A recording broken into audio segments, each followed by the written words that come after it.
She stepped into the prestigious Eden Heights Country Club wearing a faded cardigan and simple slacks, but they humiliated her and forced her to leave. They had no idea the 68-year-old woman owned not just this establishment but 12 others across the country. What happened next left everyone speechless. The September afternoon sun cast long shadows across the immaculate grounds of Eden Heights Country Club as Ruth Thompson made her way up the curved driveway.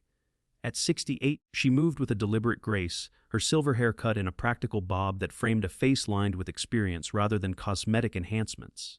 Her attire, comfortable slacks, sensible walking shoes, and a well-worn cardigan, suggested practicality over prestige. The only hint of luxury was a vintage watch with a worn leather strap, a gift from her late husband on their first anniversary 50 years ago. To casual observers, Ruth looked like someone's kindly grandmother who might have taken a wrong turn. No one would guess she was the founder and CEO of Thompson Hospitality Group, which owned Eden Heights and 11 other exclusive clubs and resorts across the country. Ruth hadn't planned to visit Eden Heights that day.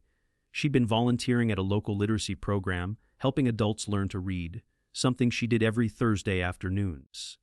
But she'd received a concerning email from a member about staff behavior and decided to see for herself instead of waiting for Monday's management meeting. "I'll just pop in for a quick look around," she had told her assistant, Margaret. "No need to call ahead. I want to see how things actually run when they don't know I'm coming." That decision would set in motion events that would transform not just Eden Heights, but Ruth's entire organization. The glass doors of the main clubhouse swung open automatically as Ruth approached. The lobby gleamed with marble floors, designer furnishings, and impeccable flower arrangements that were refreshed daily. A massive crystal chandelier hung from the coffered ceiling, casting prismatic light across the space designed to impress upon visitors that they had entered a realm of privilege. Behind the reception desk stood Vanessa Morgan, the club's membership director. At 36, Vanessa embodied polished perfection in her tailored navy suit and immaculate blonde chignon. Diamond studs worth more than most people's monthly salary glinted at her ears. Her professional smile appeared as she looked up, then visibly faltered as she assessed Ruth's unpretentious appearance. "May I help you?" Vanessa asked, her tone suggesting that perhaps Ruth couldn't be helped, at least not here. "Yes, I'd like to see the dining room, please," Ruth replied pleasantly. Vanessa's perfectly shaped eyebrows rose slightly. "The dining room is for members and their guests only. Are you meeting someone, perhaps?" The emphasis on someone carried the clear implication that Ruth herself couldn't possibly be a member. "No, I've just come to have a look around," Ruth explained. "I'm afraid that's not possible without a member escort," Vanessa replied, her practiced smile not reaching her eyes. "The Eden Heights Country Club is an exclusive private establishment." Ruth nodded thoughtfully. "I understand. Could you tell me who's managing today? Is Michael Peters in?" "A Mystera. Peters is indeed on duty, but he's quite busy with preparations for tonight's gala." Vanessa's fingers moved to her computer keyboard, presumably to look busy. "If you're interested in information about membership, I'd be happy to provide you with a brochure, though I should mention that our waiting list is currently several years long, and membership requires nomination by existing members." Ruth suppressed a smile. "I see. And the brochure would tell me about your facilities." "Yes, of course." Vanessa reached beneath the counter and produced a glossy folder embossed with the Eden Heights logo, a design Ruth herself had approved 3 years earlier. "This outlines our amenities, including our championship golf course, tennis complex, spa facilities, and dining options." "Thank you," Ruth said, accepting the brochure. She opened it, pretending to scan the contents. "This mentions a terraced dining area with a view of the valley. Is that accessible from the main building?" A flicker of impatience crossed Vanessa's features. "Yes, but as I mentioned, those areas are for members only. Perhaps I could interest you in one of our public open house events. We host them quarterly for prospective members." The glass doors opened again, admitting a middle-aged couple dressed in designer golf attire, laden with expensive equipment. Vanessa's demeanor transformed instantly, her smile warming to genuine welcome. "Mr. and Mrs. Davidson, lovely to see you both. How was your game today?" "Vanessa, darling," the woman replied. "James shot 3 under par. We're celebrating with lunch on the terrace." "Wonderful. I'll let the dining room know you're coming. Would you like your usual table?" As Vanessa attended to the Davidsons, Ruth quietly observed the interaction, noting how differently the membership director treated people based solely on their appearance and perceived status. When the couple moved toward the interior of the club, Vanessa turned back to Ruth, her expression cooling noticeably. "As you can see, we're quite busy today. If there's nothing else I can help you with—" "Actually," Ruth said, closing the brochure, "I think I'll have lunch here after all." Vanessa's composure slipped momentarily. I'm sorry, but as I explained, the dining facilities are for members only. Yes, I understood that part, Ruth replied mildly. I'd still like to have lunch here. A young man in a tailored Eden Heights uniform approached the desk, his name tag identifying him as Jason. Is everything all right, Ms. Morgan? This lady seems to be confused about our membership policies, Vanessa explained with barely concealed condescension. Jason turned to Ruth with a mixture of politeness and firmness. Perhaps I can direct you to some lovely public restaurants just down the road. The Valley Bistro has an excellent lunch menu. Ruth met his gaze steadily. I'm not confused about your policies, young man. I'd simply like to speak with Michael Peters, a mistaker. Peters is extremely busy preparing for tonight's event. Vanessa interjected. Perhaps you could leave your contact information, and someone from our staff could call you next week. The doors opened again, this time admitting an elderly gentleman in a perfectly tailored suit. His silver hair and dignified bearing commanded immediate respect. Vanessa practically leapt from behind her desk. Senator Williams! What an unexpected pleasure. We weren't expecting you until this evening's gala. I thought I'd come early, get in a round of golf before the festivities. The senator replied, then noticed Ruth standing quietly at the counter. Recognition flashed in his eyes. Ruth Thompson. Is that you? Ruth turned with a warm smile. Robert, how lovely to see you. How's Marianne doing after her surgery? Getting stronger every day. She'll be sorry she missed you. She's having lunch with your daughter Emma next week. Did she mention it? She did indeed. I'm looking forward to hearing all about their museum committee plans. The senator turned to Vanessa, whose complexion had paled considerably. I see you've met Ruth. One of your most important members, I should think. Vanessa's mouth opened and closed without producing sound. Jason's eyes had grown wide with dawning horror. Actually, we haven't been properly introduced, Ruth said calmly. I was just explaining that I'd like to have lunch and speak with Michael. Senator Williams frowned. Surely that's not a problem. There seems to be some confusion, Ruth continued. Perhaps because I'm not dressed for a country club today. I've been volunteering at the Literacy Center. Understanding bloomed on the senator's face, followed by a mixture of amusement and displeasure. I see. Vanessa, Jason. This is Ruth Thompson, founder and CEO of Thompson Hospitality Group, your employer. The color drained entirely from Vanessa's face. Ms. Thompson. I had no idea. Evidently not, Ruth replied, her voice gentle but firm. Now, about that lunch, and I really would like to speak with Michael. Of course, Vanessa stammered. Right away. Jason, please escort Ms. Thompson to the private dining room and inform Mr. Peters immediately. That won't be necessary, Ruth said. The terrace will be fine. I want to see how you're running things, not disrupt your normal operations. I'll join you, if I may, the senator offered. It's been too long since we've had a proper chat. As Ruth and Senator Williams walked away from the reception desk, they could hear Vanessa's urgent whispers to Jason. Ruth sighed softly. I take it this isn't the first time something like this has happened. The senator asked quietly. No, but it's the first time at one of my own establishments, Ruth admitted. Usually, it's at upscale stores or other people's restaurants. I've grown rather used to it, to be honest. You shouldn't have to get used to it, the senator replied, his voice carrying the weight of his own experiences with Prejudice earlier in his career, especially not here. Indeed, Ruth said thoughtfully. Perhaps it's time we addressed that.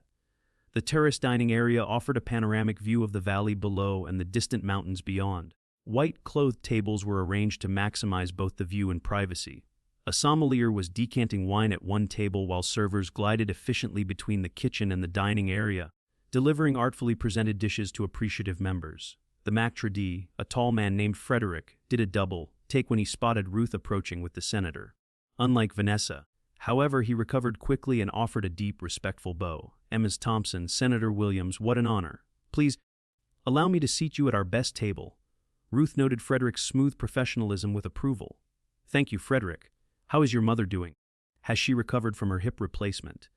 Frederick's surprise at her remembering this detail about his family was evident but pleased. She's doing very well, thank you for asking. The flowers you sent brightened her hospital room considerably. As Frederick led them to a prime table overlooking the valley, Ruth observed the subtle reactions of the staff, widened eyes, straightened postures, and hurried whispers. Word of her presence was spreading quickly. By the time they were seated, she noticed Michael Peters, the club's general manager, hurrying toward them from the main building, his face a mask of professional concern. Michael was 45, with a runner's lean build and prematurely silver hair that he wore proudly. He had worked his way up through the hospitality industry the hard way, starting as a dishwasher and advancing through sheer determination and talent. Ruth had personally hired him 3 years ago, impressed by both his experience and his people skills. Mrs. Thompson, he said, slightly breathless as he reached their table. This is an unexpected pleasure. Had I known you were coming, then it wouldn't have been a proper observation, would it? Ruth replied with a smile that took the sting from her words. Please, join us for a moment, Michael. Michael pulled out a chair, his usual confidence somewhat diminished. Senator, good to see you again. Your usual table will be ready for the gala tonight. Thank you, Michael. Though I suspect that's not what Ruth wants to discuss. Ruth took a sip of water, gathering her thoughts. Michael, I've just had a rather illuminating experience at your front desk. Michael's expression tightened. I've already been informed. Ms. Thompson, please accept my deepest apologies for how you were treated. It's completely unacceptable, and I assure you that appropriate measures. Ruth held up a hand, stopping him mid-sentence. Before we discuss consequences, I'd like to understand why it happened. This isn't about punishing individuals, Michael. It's about identifying a systemic problem. Because if it happened to me, it's happening to others. Michael nodded slowly, understanding the gravity of the situation. You're right, of course. May I ask what brought you here today? Specifically, an email from a member? Ruth replied. Eleanor Chen wrote to me directly rather than using our feedback system. She mentioned feeling unwelcome during her last visit, despite being a member for over 5 years. She's not the complaining type, so I took it seriously. Dr. Chen. Michael looked genuinely surprised. I had no idea she was unhappy with her experience. Nothing was reported to management. That's exactly the problem, Ruth said. People who feel marginalized often don't complain officially. They simply take their business elsewhere and tell their friends why. Dr. Chen only reached out because she knows me personally from our hospital board work. The senator nodded in agreement. It's the same in politics. For every constituent who calls my office with a complaint, there are 100 who just silently change their vote. Michael processed this information, his brow furrowed. I see your point, but we have strict policies about treating all members with respect and dignity. All staff receive training on this during orientation. Policies and training are only effective if they're reinforced daily through culture and consequences, Ruth observed. From what I just experienced, it seems appearance-based judgments are alive and well at Eden Heights. A server approached their table noticeably nervous. Ms. Thompson, Senator Williams, may I get you something to drink before lunch? Just water for me, thank you, Ruth replied with a kind smile that immediately put the young woman at ease. I'll have the same, the senator added. After the server departed, Michael leaned forward. I want you to know that I take full responsibility for my team's behavior. Vanessa reports directly to me, and clearly, I've failed to properly instill our values. Ruth appreciated his accountability but shook her head slightly. This isn't about individual blame. Michael, I've been in this industry for 45 years. I've seen how easy it is for exclusive establishments to develop a culture of judgment, often unconsciously. The very concept of exclusivity can breed elitism if we're not vigilant. What would you like me to do? Michael asked, his professional pride clearly wounded but his determination to make things right evident. Ruth considered the question carefully. Nothing reactive, no firing, no public reprimands that would only create fear rather than understanding. I want something more meaningful. Something that will create lasting change. Senator Williams smiled, recognizing Ruth's thoughtful approach to problems, an approach that had made her not just successful in business, but respected in their social circle for her wisdom. I have some ideas, Ruth continued, but first I'd like to finish my lunch as any other member would. Let's observe how things operate when the initial shock of my presence wears off.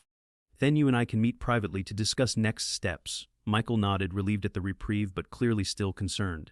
Of course. Please enjoy your meal.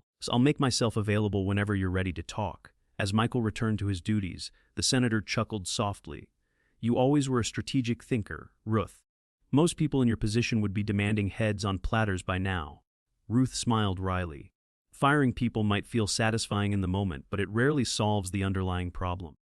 Besides, I've found that people who make mistakes and learn from them often become your most loyal and conscientious employees. Their server returned with water and took their lunch orders. Ruth noticed how the young woman's initial nervousness had given way to genuine warmth. A good sign that not all staff had absorbed the elitist attitudes she'd encountered at reception.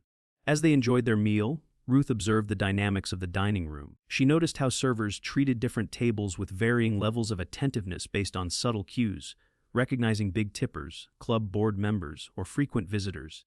This was normal in hospitality and not inherently problematic.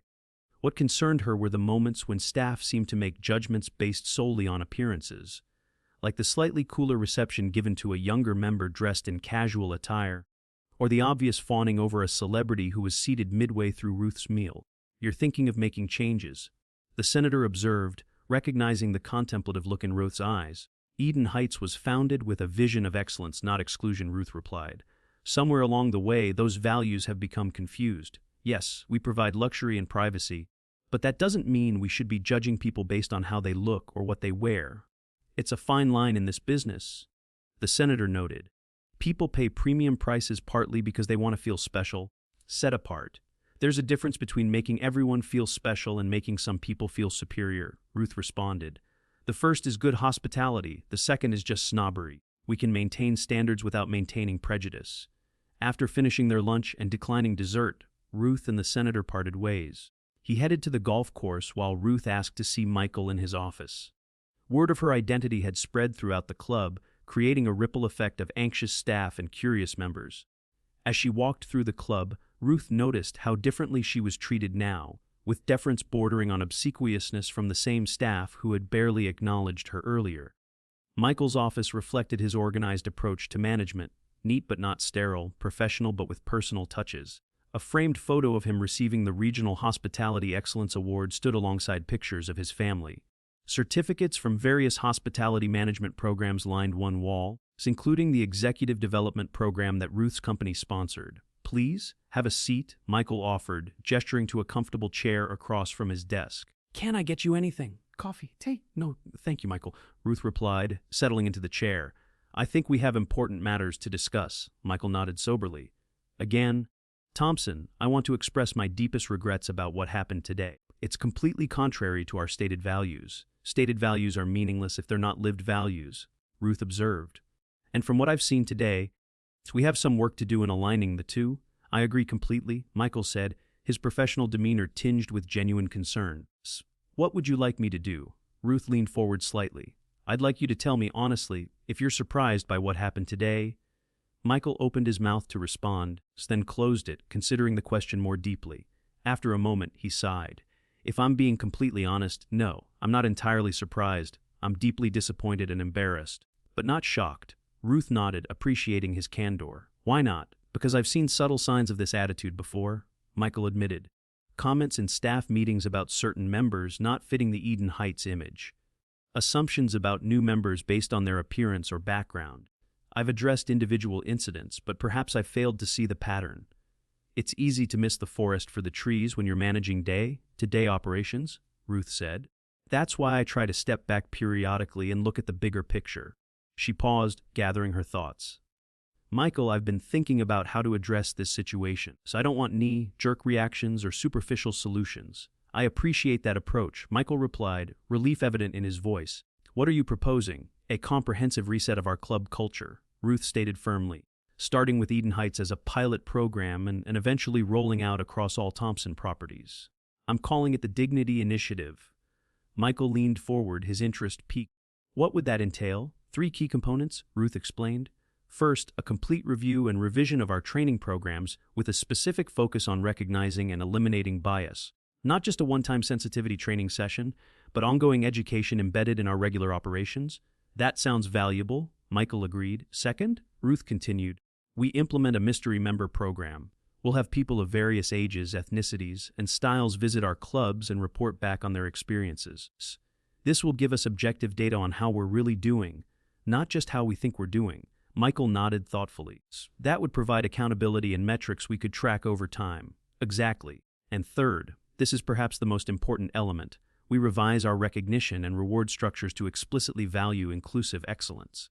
Staff who excel at making all members feel valued should be recognized and promoted. Those who continue to exhibit biased behavior despite coaching will find their career paths limited."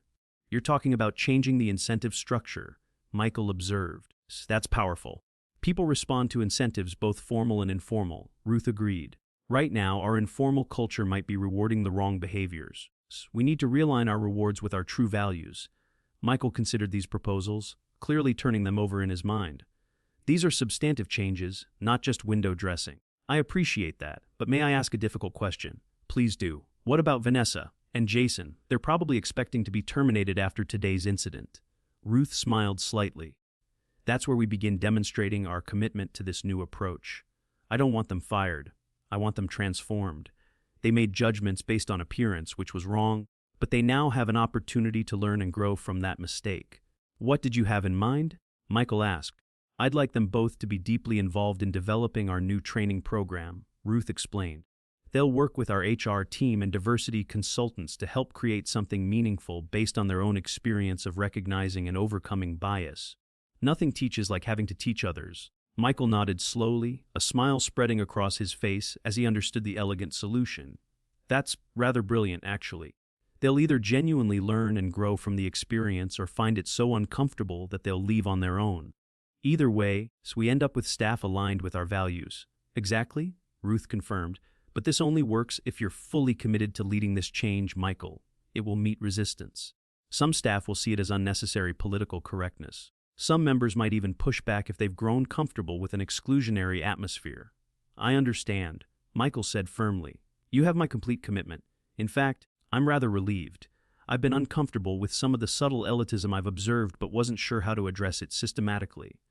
This gives us a framework. Ruth stood, signaling the end of their meeting.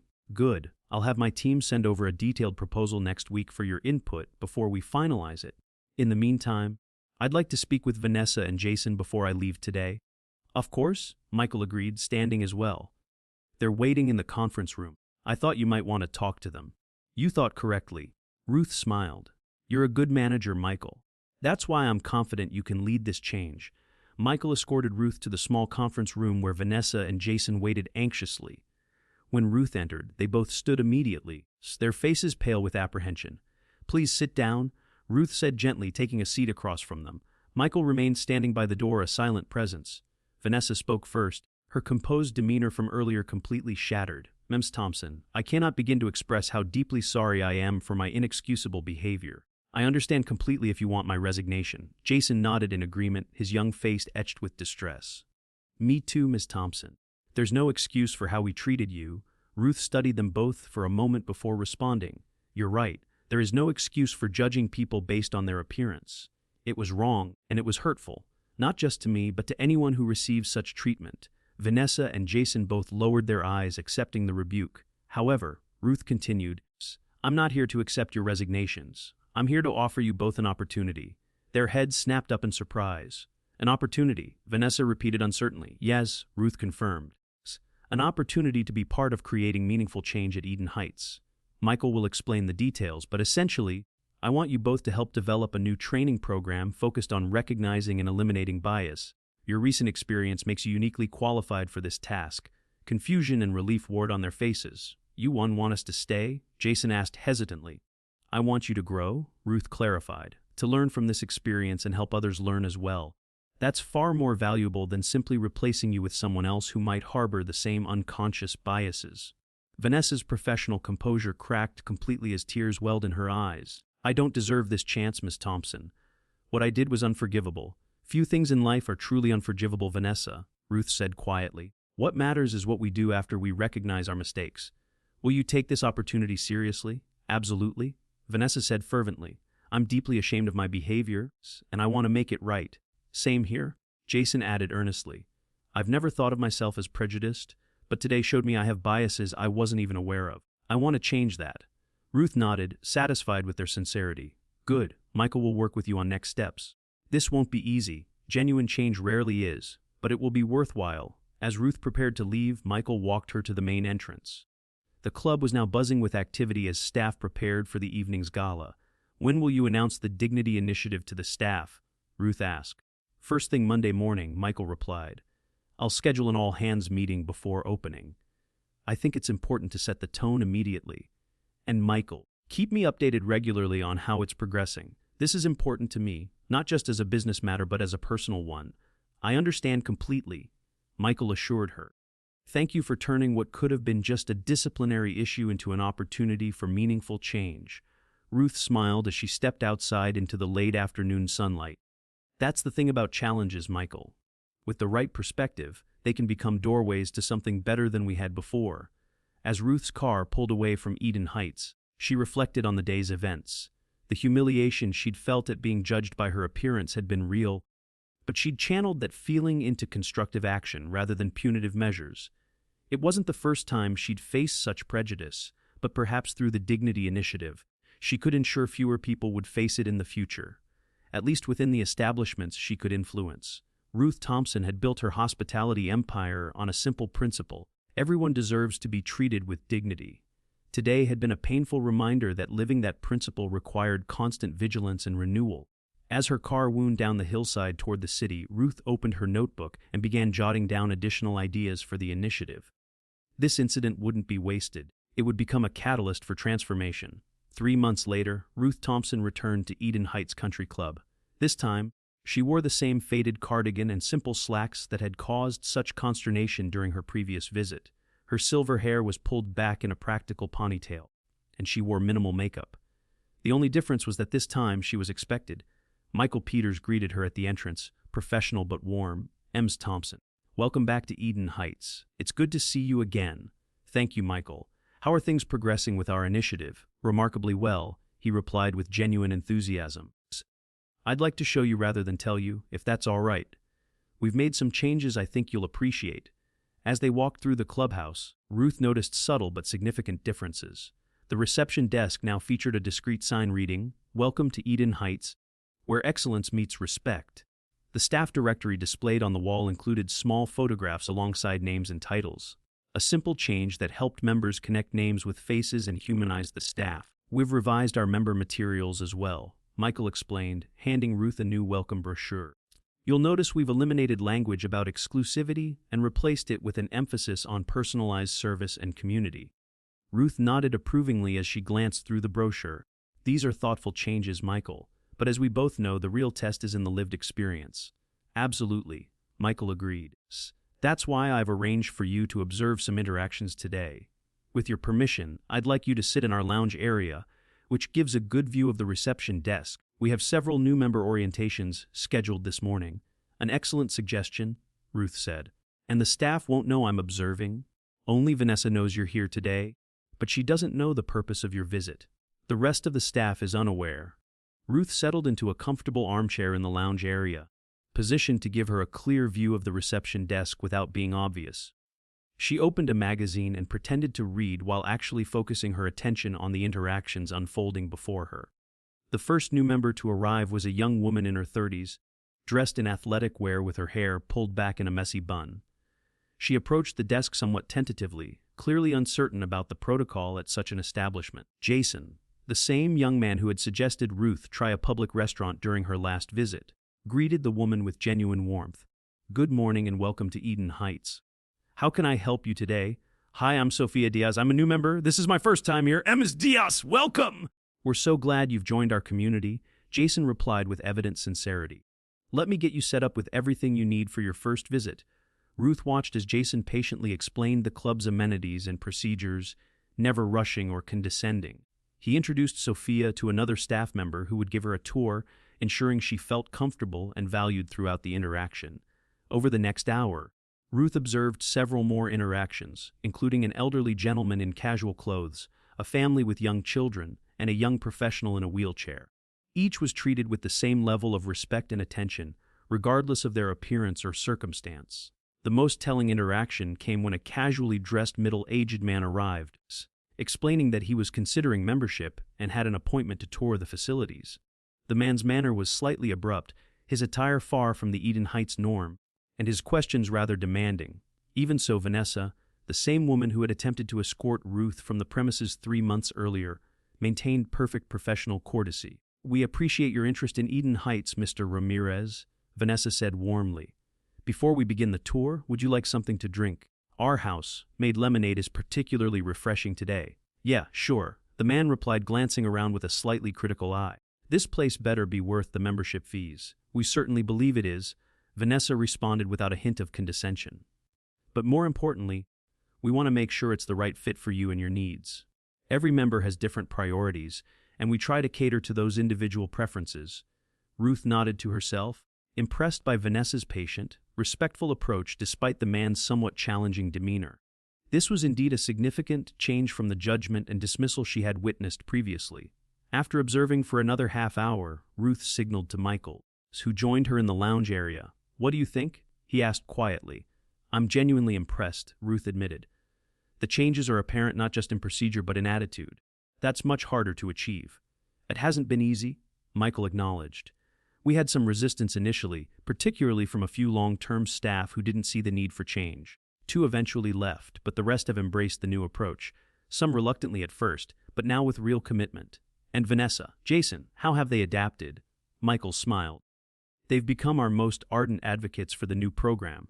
In fact, Vanessa has shown such leadership in this area that I've created a new position for her Director of Member Experience. She now oversees training for all guest-facing staff with a particular focus on inclusive excellence." "That's wonderful to hear," Ruth said. "And what about our member feedback? Is any pushback?" Some, Michael admitted. "A few long-standing members have complained that the club feels less exclusive now. But interestingly, our membership applications have actually increased, and our retention rate is up by 7%. It turns out that most people prefer being treated with dignified respect over artificial exclusivity." Ruth nodded thoughtfully. "That aligns with what I've always believed about hospitality. People want to feel valued for who they are, not for what they wear or how they look." She paused, considering her next question carefully. "And our mystery member program, what has that revealed?" "It's been illuminating," Michael replied. "We're scoring much higher on consistent service regardless of member appearance or background. But we still have blind spots, particularly with younger members and those from different cultural backgrounds. We're addressing those gaps in our ongoing training. Perfect isn't the goal," Ruth observed. "Continuous improvement is." She stood, signaling that her observation period was complete. "I'd like to see how the Dignity Initiative is being implemented in other areas of the club. Perhaps we could continue our discussion over lunch." "Of course," Michael agreed. "I've reserved a table on the terrace, unless you'd prefer somewhere else." Ruth smiled. "The terrace will be perfect. And Michael, I'd like Vanessa and Jason to join us if they're available. I want to hear their perspectives directly." Over lunch on the same terrace where Ruth had sat with Senator Williams 3 months earlier, she listened as Vanessa and Jason shared their experiences implementing the Dignity Initiative. Their transformation was evident not just in their behavior but in their understanding of the deeper issues at play. "The hardest part was recognizing my own biases," Vanessa admitted. "I'd always thought of myself as fair and professional, but working on this program forced me to confront assumptions I didn't even realize I was making. For me, it was understanding the impact those assumptions have on others." Jason added, "When someone feels judged or unwelcome, it doesn't matter what our intentions were. Their experience is what counts." Ruth nodded approvingly. "That's a profound insight, Jason. In hospitality, perception is reality. How people feel when they interact with us matters more than what we think we're communicating. We've incorporated that principle into our training," Vanessa explained. "We now focus on the member experience rather than just staff behavior. It's a subtle but important shift in perspective."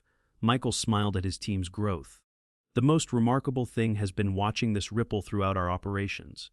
Even departments that don't directly interact with members, maintenance, kitchen staff, administration, have embraced these principles. That's the goal," Ruth said, pleased but not surprised. "True cultural change happens when values permeate every level of an organization." She turned to Vanessa. "I understand you've developed some innovative approaches to training. Tell me more about those." Vanessa straightened, clearly proud of her work. "We've moved beyond traditional sensitivity training, which often feels forced and doesn't create lasting change.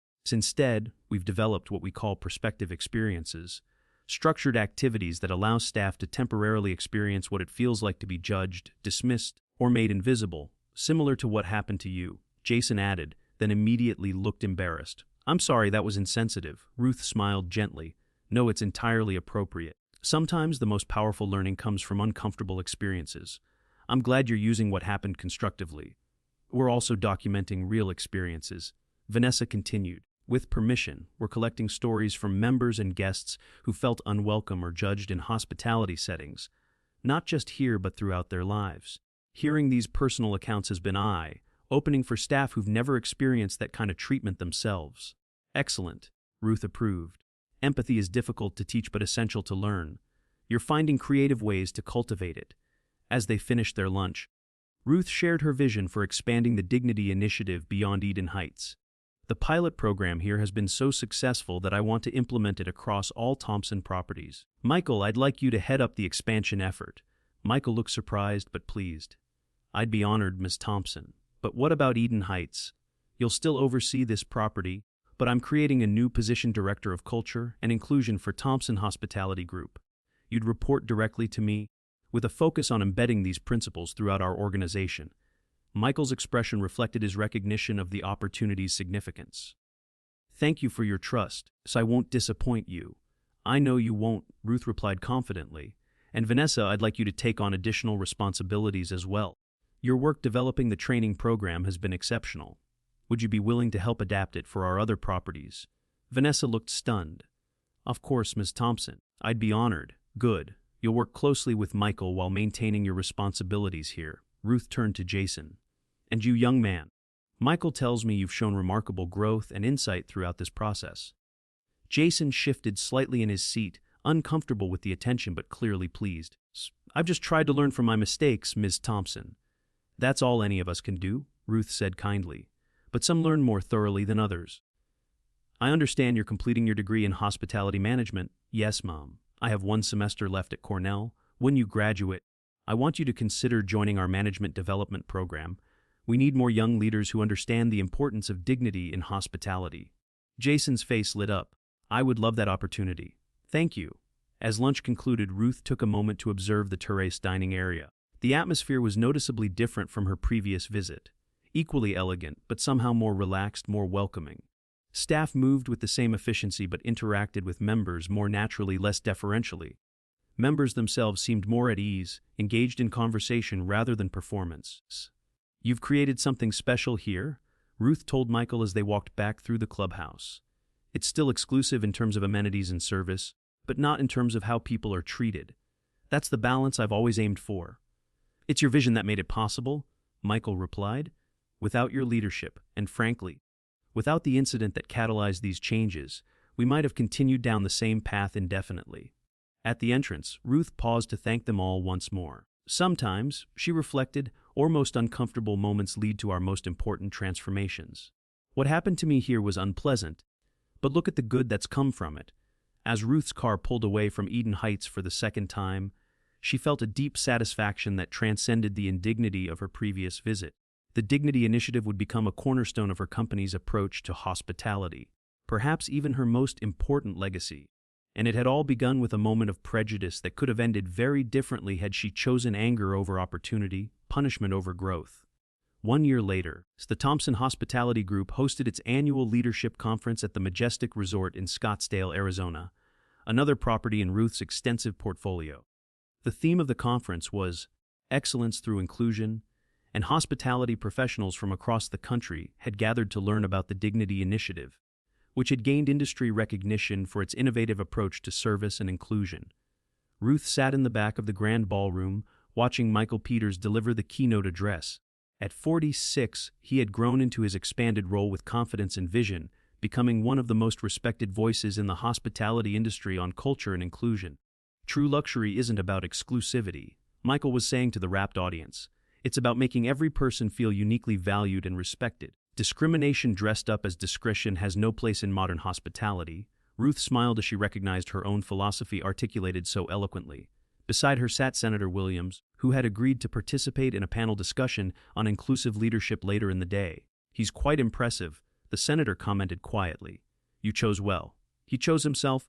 Really, Ruth replied. When faced with a challenging moment, he chose growth over defensiveness.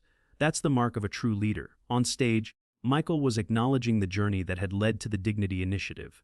This program began with a humbling experience, he explained to the audience. Our owner, Ruth Thompson, visited one of our properties dressed in casual clothes and was treated dismissively by staff who judged her based solely on her appearance. A murmur ran through the audience. The story had become somewhat legendary in hospitality circles, though Ruth had always downplayed the details to protect the staff involved. Instead of firing those responsible, which would have been completely justified, she saw an opportunity for transformation. Michael continued. She challenged us to examine the biases embedded in our culture and to create a new approach based on dignity for all. The results have been remarkable. Michael clicked to a slide showing metrics from across the Thompson properties: membership retention up 12%, staff turnover down 18%, customer satisfaction scores at an all-time high, and industry recognition including the coveted Rosen Award for Excellence in Hospitality Culture. But numbers only tell part of the story, Michael emphasized. The real success is in the thousands of individual interactions that now unfold differently, where guests feel genuinely welcomed rather than merely tolerated, where staff feel empowered to treat everyone with equal respect regardless of appearance or background. As Michael concluded his address to enthusiastic applause, Ruth reflected on the journey of the past year. The Dignity Initiative had expanded beyond her own properties and was being adopted by other hospitality groups. Industry publications had featured it as a case study in cultural transformation.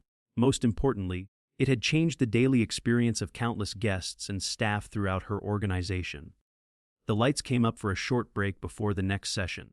Ruth was about to slip out to prepare for her own presentation when a middle-aged woman approached her seat, looking somewhat hesitant. "Ms. Thompson, I'm sorry to disturb you, but I wanted to express my gratitude personally." Ruth smiled warmly. "No disturbance at all. Please, join me for a moment."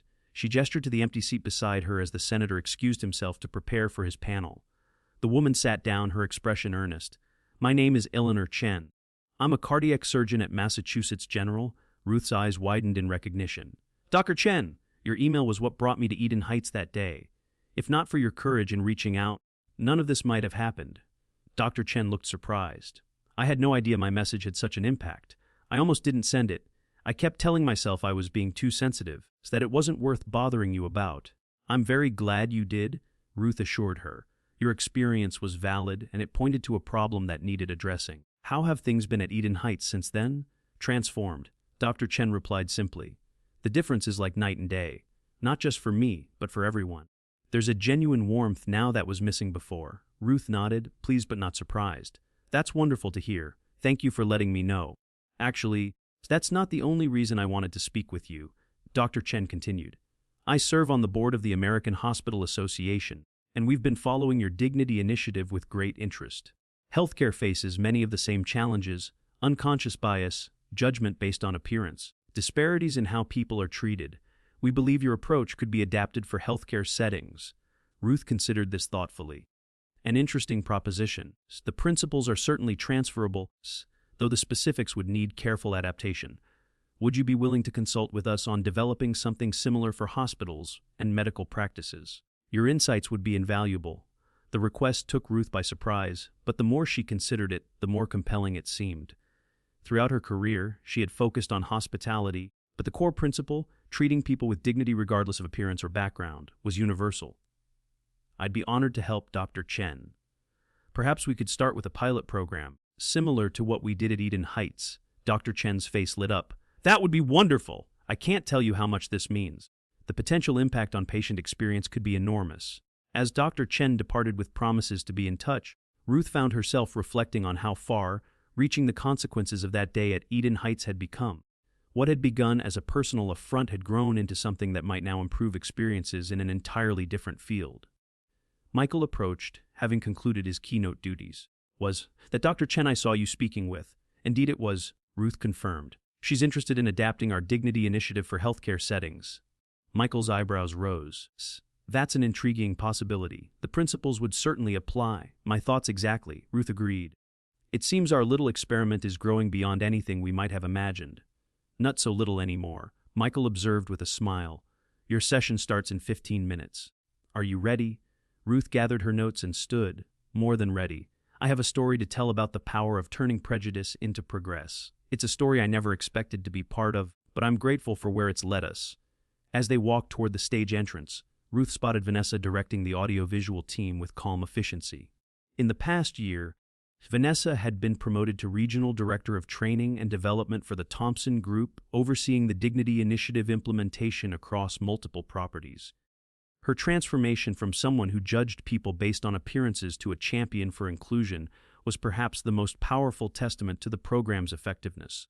Ruth's presentation that afternoon was titled, "Dignity as a Business Strategy."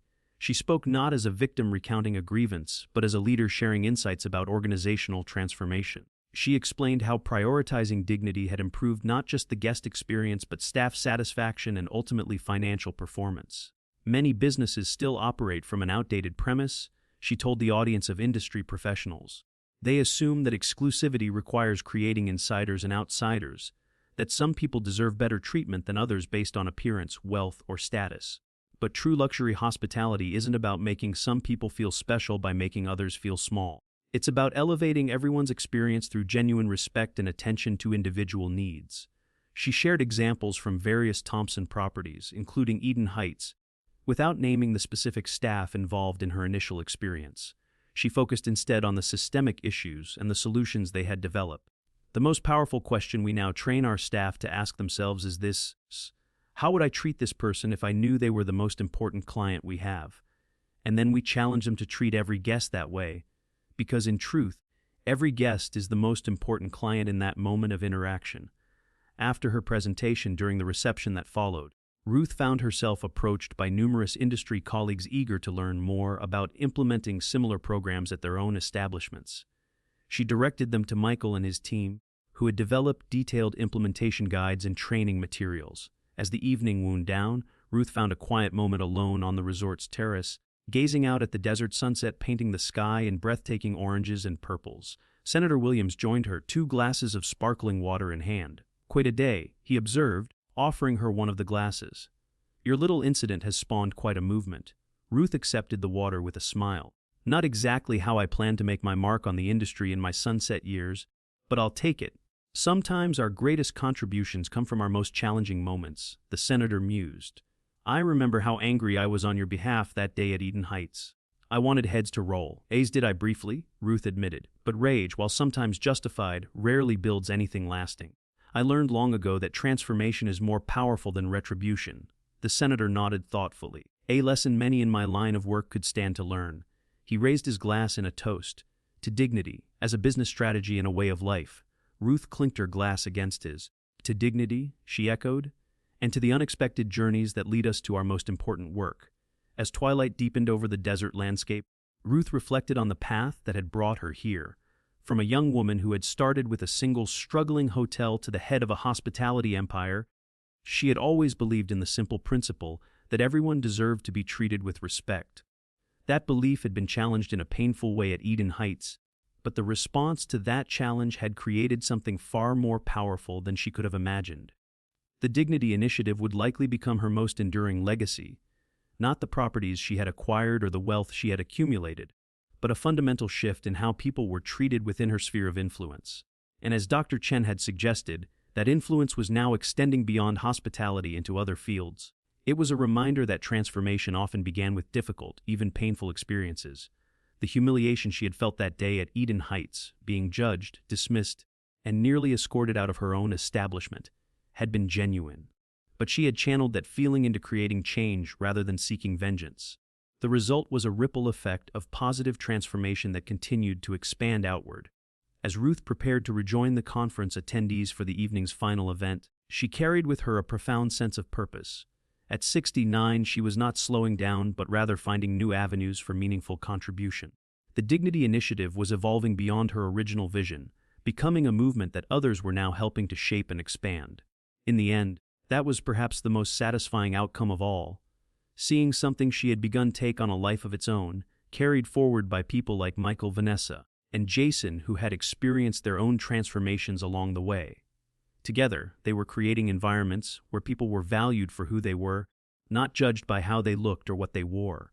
And that, Ruth reflected as she walked back into the brilliantly lit ballroom, was worth all the momentary indignity in the world. 6 months after the leadership conference, Ruth Thompson sat in her office overlooking Central Park, reviewing quarterly reports from across her organization.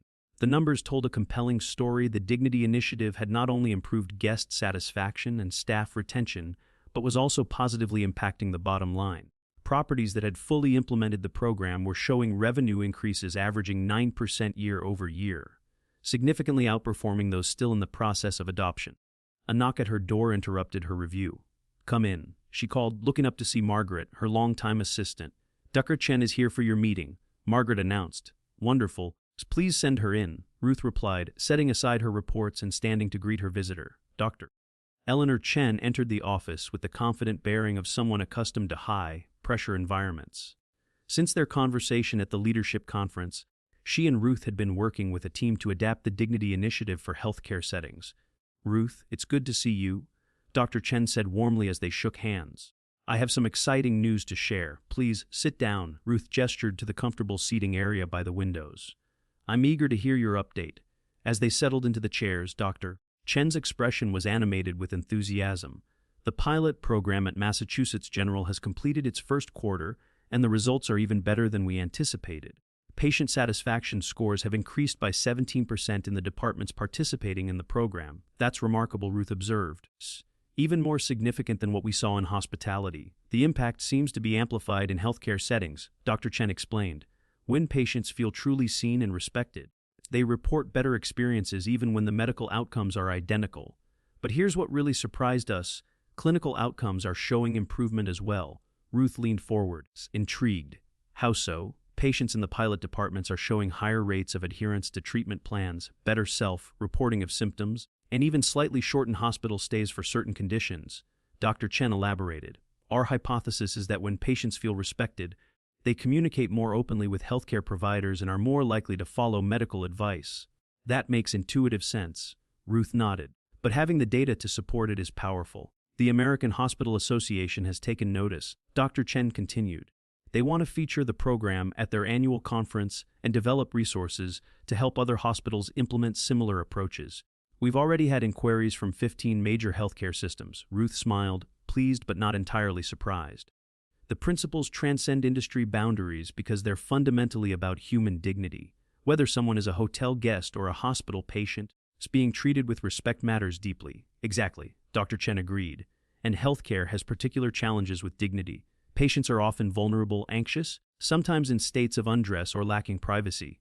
The power dynamic between providers and patients is inherently unbalanced, all of which makes respectful treatment even more crucial.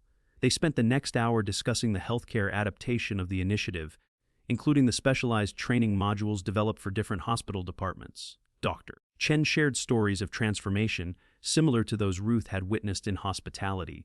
Staff members who had recognized their unconscious biases and changed their approach to patient interactions. There was one nurse practitioner, Dr. Chen recalled, who admitted that she had been treating patients differently based on their appearance and perceived education level, spending more time with those she deemed compliant and rushing through encounters with those she assumed wouldn't follow advice anyway. After going through the program, she realized her assumptions were not only unfair but potentially harmful to patient care.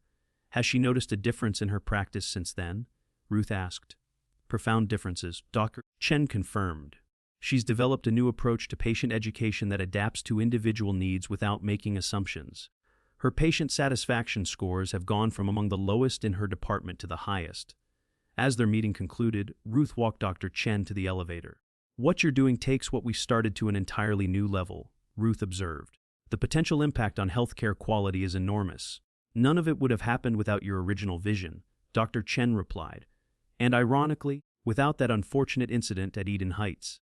Sometimes I think about how differently things might have turned out if you'd simply used your authority to punish those involved. Ruth smiled thoughtfully.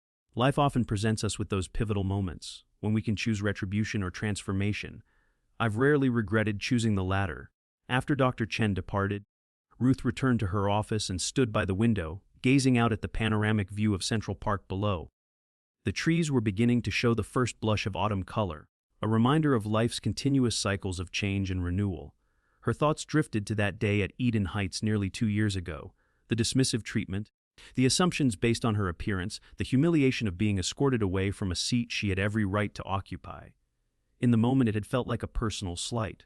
Now, with perspective, she could see it as the catalyst for something far more significant than her individual experience. The Dignity Initiative had grown beyond her original vision, extending from hospitality to healthcare and now drawing interest from other industries, education, retail, financial services. The core principle, that every person deserved to be treated with respect regardless of appearance or circumstance, was resonating across diverse sectors. Ruth's phone chimed with a text message from Michael Peters, just came from Eden Heights. Vanessa's new inclusive service training program is exceptional. So you should be proud of what she's become? Ruth smiled as she typed her reply. I'm proud of all of you. You turned a moment of prejudice into a movement for dignity. She set down her phone and returned to the quarterly reports on her desks. The numbers were important. They validated the business case for the initiative and ensured its sustainability. But the true measure of success lay in the thousands of individual interactions that now unfolded differently each day across her properties and beyond. People being treated with respect who might previously have been judged or dismissed. Staff members recognizing and addressing their unconscious biases. An expanding circle of dignity that began with a single uncomfortable moment and had grown into something that touched countless lives. Ruth Thompson had built her hospitality empire on providing exceptional experiences for those who could afford luxury. But her most meaningful legacy, it seemed, would be expanding the definition of luxury itself. From exclusive amenities to inclusive dignity. From judging people based on appearances to valuing them for their inherent worth. As the afternoon sun cast long shadows across Central Park, Ruth returned to her work with renewed purpose. At 70, she had discovered a new chapter in her career and a new dimension to her life's work. The journey had begun with an affront to her dignity, but would continue as an affirmation of dignity for countless others. And that, she reflected with deep satisfaction, was a legacy worth all the momentary indignity in the world. 3 years to the day after Ruth Thompson had been humiliated at Eden Heights Country Club, she stood on a stage at Columbia University's Business School, preparing to deliver a guest lecture to MBA students. The auditorium was filled to capacity, with additional students watching via livestream from overflow rooms.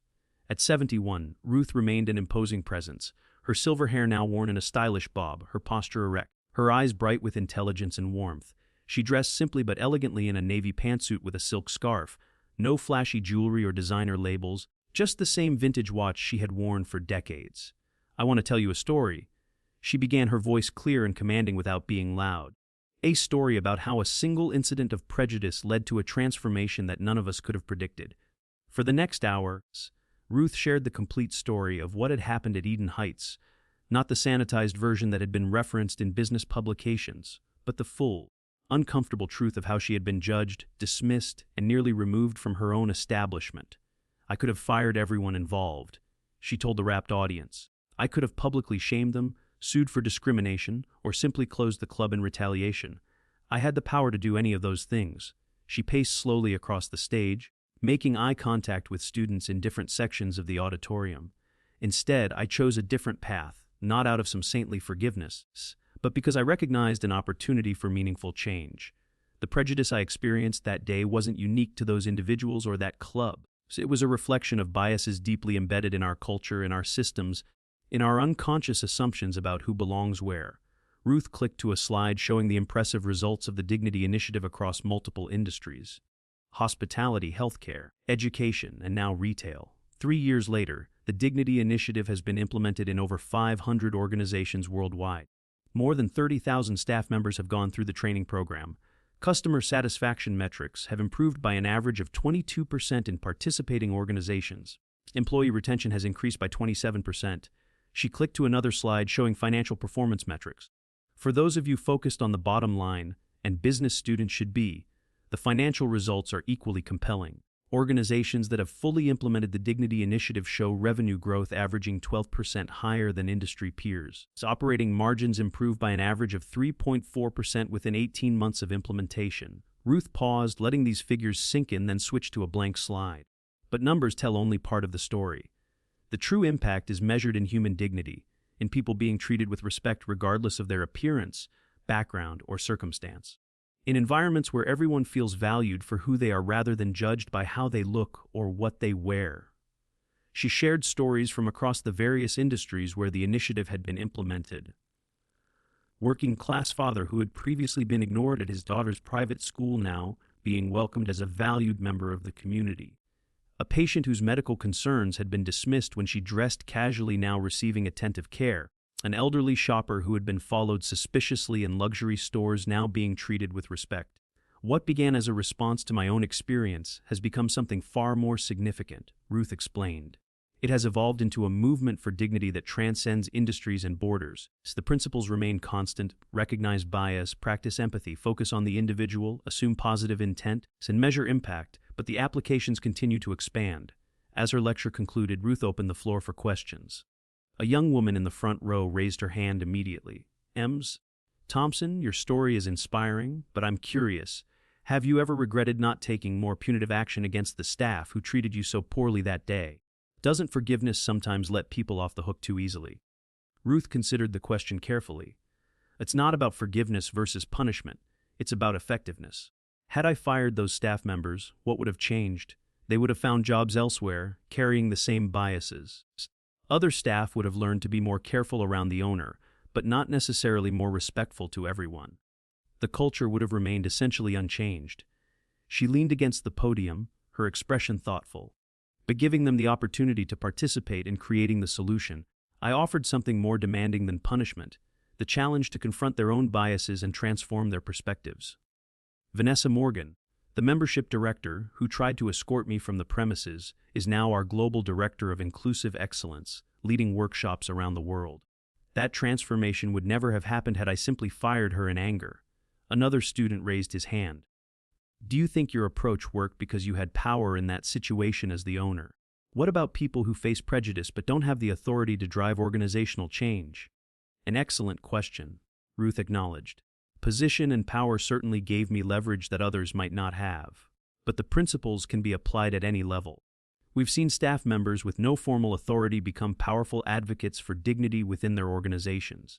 Sometimes it's the person who cleans the hospital rooms or serves the coffee who most effectively demonstrates what treating others with dignity looks like in practice. The questions continued for another 30 minutes. Thoughtful, challenging inquiries about implementation challenges, resistance from middle management, measuring outcomes, and sustaining change over time. Ruth answered each with candor and insight drawn from 3 years of expanding the initiative across various contexts. As the lecture concluded, a distinguished older gentleman approached the stage. Walter Davidson, Dean of the Business School. Ruth, that was extraordinary, he said, shaking her hand warmly. I particularly appreciated your emphasis on dignity as not just a moral imperative but a business strategy. Our students need to understand that treating people with respect isn't just the right thing to do. It's also good business. The false dichotomy between ethical practice and profitability has caused tremendous harm, Ruth agreed. In my experience, they're not only compatible but complementary. Organizations that prioritize human dignity tend to outperform those that don't, especially over the long term. That's why we want to incorporate the Dignity Initiative into our core curriculum, the dean explained. Would you be willing to work with our faculty to develop a case study and teaching materials? Ruth smiled. I'd be delighted. Education is where these principles need to take root earliest and most deeply. Later that evening, Ruth sat in her favorite chair in her Manhattan apartment, a cup of tea in hand, reflecting on the day. On her coffee table lay the latest edition of Harvard Business Review, featuring a cover story titled, The Dignity Advantage, How Respect Drives Results. Beside it was a formal invitation to receive the prestigious Global Leadership Award from the International Business Council. Her phone rang, Michael Peters calling from London, where he was overseeing the implementation of the Dignity Initiative at a major hotel chain. How did the lecture go? He asked after they exchanged greetings. Wonderfully, Ruth replied. The students were engaged and thoughtful. Columbia wants to develop curriculum materials now. That's fantastic, Michael enthused. The educational component could be our most important legacy, shaping how future business leaders think about these issues before they even enter the workforce. They discussed the latest developments in the initiative's global expansion, including promising conversations with government agencies interested in adapting the approach for public services. Did you ever imagine, 3 years ago, that being treated poorly at Eden Heights would lead to all this? Michael asked. Ruth laughed softly. Not in my wildest dreams. I was just an indignant old woman in a cardigan feeling humiliated and determined to make a point. You were a catalyst. Michael corrected her. You saw beyond the immediate affront to the systemic issue it represented. And instead of just being angry, you built something transformative. After they concluded their calls, Ruth walked to the window of her apartment, gazing out at the city lights twinkling in the darkness. 3 years ago today, she had driven away from Eden Heights feeling a complex mixture of emotions, humiliation, indignation, resolve. Now, with the perspective of time, she could see that moment as a gift, an uncomfortable but ultimately valuable opportunity to create meaningful change. The Dignity Initiative had grown far beyond her original vision, touching lives in ways she could never have anticipated. What had begun as a response to prejudice had evolved into a movement for respect that transcended industries and borders. Ruth thought of Vanessa Morgan, whose transformation from judging others based on appearances to championing dignity for all symbolized the initiative's power to change not just systems but individuals. She thought of Dr. Chen, whose adaptation of the program for healthcare was improving patient experiences and outcomes. She thought of the countless others who had embraced these principles and carried them forward in their own spheres of influence. At 71, Ruth Thompson had achieved more than she had ever dreamed possible. She had built a hospitality empire, amassed considerable wealth, earned industry accolades, and secured her place in business history. But the legacy that gave her the deepest satisfaction was the Dignity Initiative. Not because it bore her name or enhanced her reputation, but because it embodied her deepest values and would continue influencing lives long after she was gone. The bitter experience of Prejudice had yielded unexpectedly sweet fruits. The momentary indignity she had suffered had been transformed into a lasting affirmation of dignity for countless others. What had begun as one woman's humiliation had become a movement for respect that continued to expand its reach and impact. And that's, Ruth reflected as she turned away from the window and back toward the work that still engaged her passion, was the true measure of success, not what you accumulate for yourself, but what you create that endures beyond yourself. Not how you respond to honor, but how you transform humiliation into something honorable. The bitter price of prejudice, it turned out, could purchase something precious indeed, if one had the wisdom and courage to see beyond the moment to the possibility it contained. Ruth Thompson had paid that price and found the return on investment beyond calculation. The dignity denied to her one autumn afternoon had multiplied 1,000-fold, creating ripples of respect that continued to expand outward, touching lives she would never know in ways she could never measure. And in that immeasurable impact lay the sweetest victory of all.